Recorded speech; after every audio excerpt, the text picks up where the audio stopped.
يا صباح الفل والورد والياسمين على احلى متابعين في الدنيا.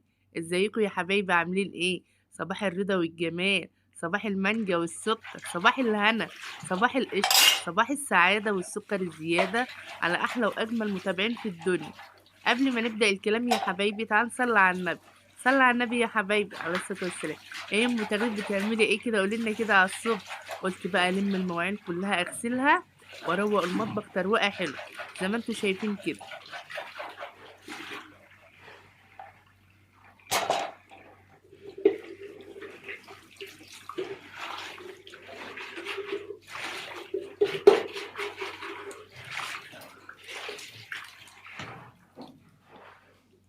طبعا الاول انا بغسل الكوبايات وشفشق الميه. لازم الكوبايات اللي تتغسل الاول عشان السلك ما تتوسخش.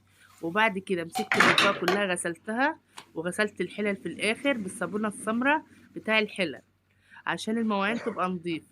وقلنا دايما على طول نصلي على النبي ونذكر الله عليه الصلاه والسلام.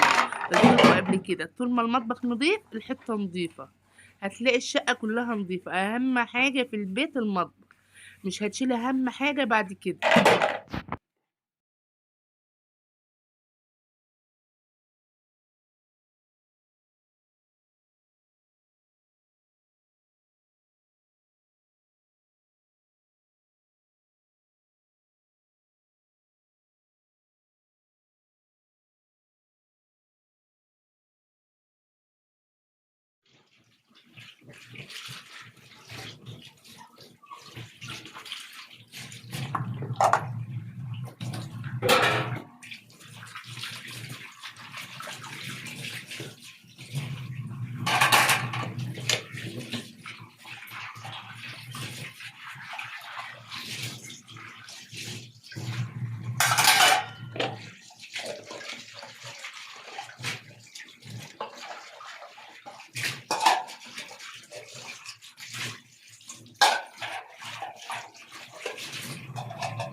شايفين بقى ما شاء الله؟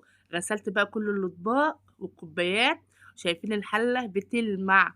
والله العظيم خليتها فله كده. تسلم ايديا وحياة عيني. وبعد كده الحمد لله خلصت وهنجهز فطار على طول. تعملي فطار ايه حلو يا متغري كده؟ قولن. شوية بتنجان.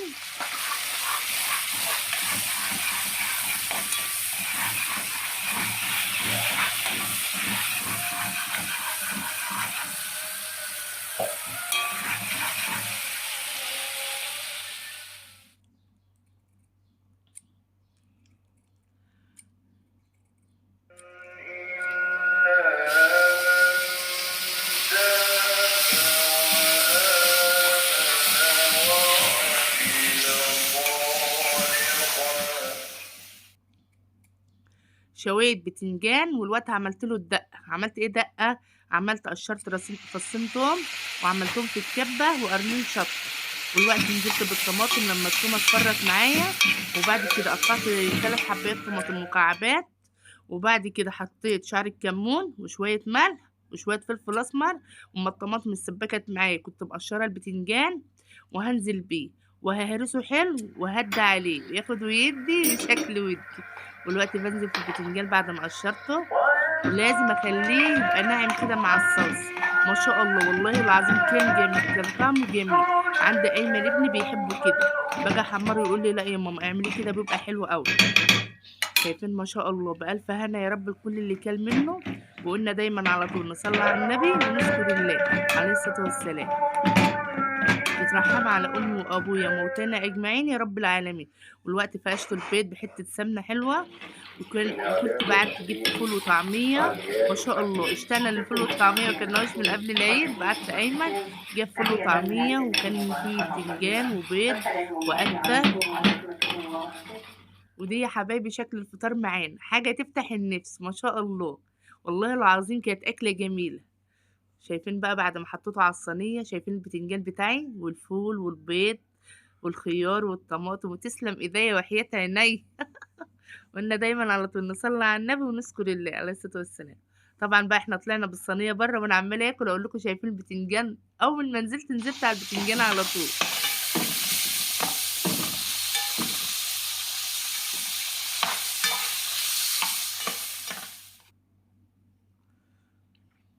فطرنا والحمد لله. وقلنا اخر النهار كده كان عندي نص كيلو كبده في التلاجة، كبده الجاموسه.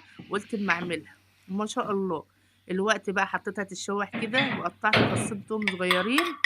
اه، الطريقه جايه لوحدها واحده واحده. وبعد كده قطعت قرنين فلفل وقرن حراق، ونزلت بالفلفل وهقلبه حلو وهدي عليها تاخد وتدي بشكل ودي. ما شاء الله والله العظيم ما قادره اقول لكم على حلاوتها. حطيت بهارات ايه متغريد، حطيت شويه ملح وشويه فلفل اسمر، والسبع بهارات دي بتخلي الاكل في حته تانية. وشعر الكمون صغير. وبعدين طول ما انا واقفه ايديا فيها عشان ما تلزقش. ما شاء الله كيك جميله. بعت ايمن السوبر ماركت جاب عيش، والوقت بقى بفتح العيش. كان عندي مخلل وعندي خيار. ما شاء الله كان يوم جميل قضينا كده النهارده اكل بعيش. وقلنا دايما على طول نصلي على النبي ونذكر الله. والله العظيم ما قادره اقول لكم على حلاوه الكبد، حاجه تفتح النفس. دلوقتي بقى انا عماله احط في السندوتشات. ما شاء الله وكلنا والله وحمدنا ربنا والحمد لله.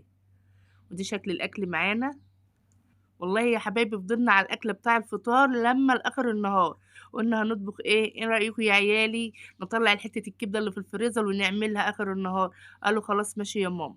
وعملتها وقضينا اليوم النهارده اكل بعيش. ما شاء الله شايفين بقى وانا بقطع السندوتش، حاجه تفتح النفس فعلا والله تسلم ايدي.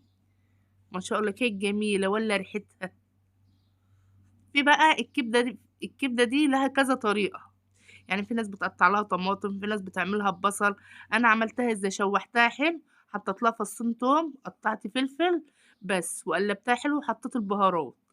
اسهل حاجه واجمل حاجه. طبعا يا حبايبي بقى ما تبخلوش عليا باللايك الحلو والاشتراك في القناه. عايزه القناه كده توصل ل10,000 متابع، جدعانوا كده وصلوني ل10,000 متابع. وان شاء الله قناتي تكبر بيكم. وهتوحشوني. مع السلامه يا حبايب قلبي، اشوفكم في فيديو جديد. مع الف سلامه. مع السلامه.